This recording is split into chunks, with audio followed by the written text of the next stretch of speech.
Mr. Mandela, Yes, sir. do you have any idea what it's like to say that as a fellow South African, Mr. Mandela? Really? There are two people in my life as I was growing up that have been role models and have been a huge inspiration for me. First was my grandfather, and the second one was your grandfather, Nelson Mandela. And I think it's because they had these values of integrity, honesty, authenticity, and a deep drive to do what is right in any given situation.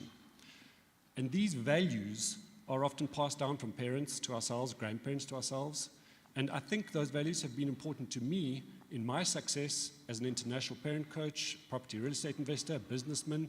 And I think it's even your quote that says, I carry my grandfather's values with me. So how did Madiba define and understand success, especially in the context of the values that I've just shared with you?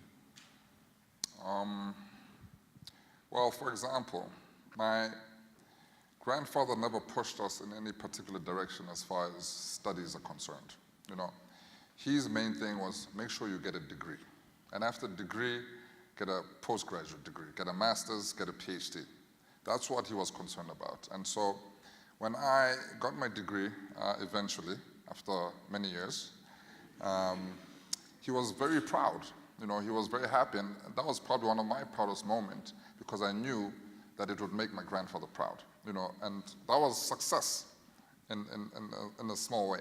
But also success is not just a destination, but the journey itself. How you live your life from day to day, how you treat the other people in your life.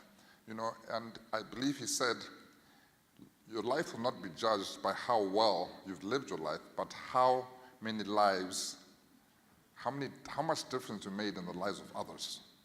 That is how you'll be judged in your life. So for me, that never leaves me. You know, it's always in my heart. And he taught me, you know, to always be humble. He said, you must always be humble. And he said it in a funny way, actually. He said, Ndaba, you must always be humble. You must never drive a Jaguar because people will know you have money. But then I thought to myself, but Granddad, back in those days, you used to drive a Mercedes-Benz. But, you know, the lesson is still there. Lead from the back, you know, as opposed to the front. Be humble. Treat everyone with respect. You know, that was a man with great compassion for everybody. At our house, we had Michael Jackson, Mike Tyson, Fidel Castro, you can name it. But he treated them the very same way he treated the lady that cooked our food. He treated her the very same way he treated the gentleman who cleaned our garden. You know, that was Nelson Mandela. Mr. Mandela, thank you.